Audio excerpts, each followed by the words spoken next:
যা রটে তার কিছুটা হলেও যে ঘটে তার প্রমাণ মিলেছে সম্প্রতি জনপ্রিয় কন্টেন্ট ক্রিয়েটর রাফসান শাবাব ও আলোচিত সঙ্গীত শিল্পী জেফার রহমানের বিয়েতে।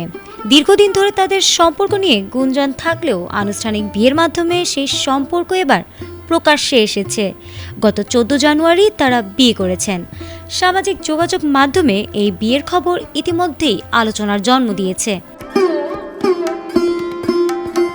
বিয়ের 2 দিন পর নীরবতা ভেঙে রাফসানের প্রাক্তন স্ত্রী এশা সামাজিক যোগাযোগ মাধ্যমে দেওয়া একটি পোস্টে লিখেছেন, আমি নিজে অত্যন্ত কঠিন সময়ের মধ্য দিয়ে গেছি, অনেক কিছু সহ্য করেছি, গভীর মানসিক আঘাত পেরিয়ে এসেছি এবং সেই অবস্থান থেকে উঠে এসে নিজের জন্য কিছু অর্জন করতে অক্লান্ত পরিশ্রম করেছি।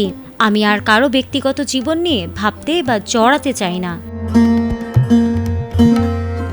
তিনি রাফসান জেফারের সম্পর্কের কারণে নিজের জীবনে মানসিক ক্ষতি বোধ করেছেন। তাদের আচরণে তিনি ক্ষোভ ও অবজ্ঞার অনুভূতি প্রকাশ করেছেন। এশা আরও উল্লেখ করেছেন, তিনি চাইছেন তার পরিচয় হোক ডক্টর এশা, চিকিৎসক ও ব্যক্তি হিসেবে, যেখানে কোনো পুরনো সম্পর্কের ছায়া থাকবে না এবং যার পাশে তিনি গর্বের সঙ্গে দাঁড়াতে পারবে। নেটিজেনদের মতে রাফসান জেফারের বিয়ে নতুন এক অধ্যায়ের সূচনা হলেও সেই অধ্যায়ের পেছনে রয়ে গেছে পুরনো সম্পর্কের ক্ষত ও প্রশ্ন।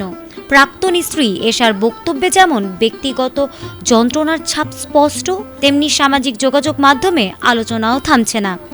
সময়ের স্রোতে হয়তো নতুন সম্পর্ক এগিয়ে যাবে, তবে অতীতের এই অধ্যায় যে দীর্ঘদিন মানুষের কৌতূহল ও বিতর্কের জায়গা হয়ে থাকবে তা বলাই যায়।